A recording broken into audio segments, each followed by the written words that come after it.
افغانستان د لرغونپېژندنې یو پیاوړی متخصص استاد او څېړونکی و چې د افغانستان د لرغونپېژندنې تاریخ فرهنګ د لرغونو آثارو د کیندنې او معرفي په برخه کې ډېر مهم کارونه کړي دي او د افغانستان د تاریخ او کلتور ډېر تیاره ګوټونه هغه د خپلو لیکنو څېړنو او ویناو په ترڅ کې روښانه کړي دي.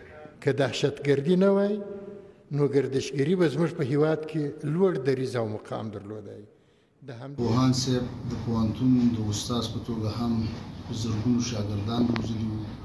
زما په اند د استاد باوري نامه پرته به د افغانستان لرغونپېژندنه او د تاریخي آثارو د معرفۍ برخه نیمګړې وي.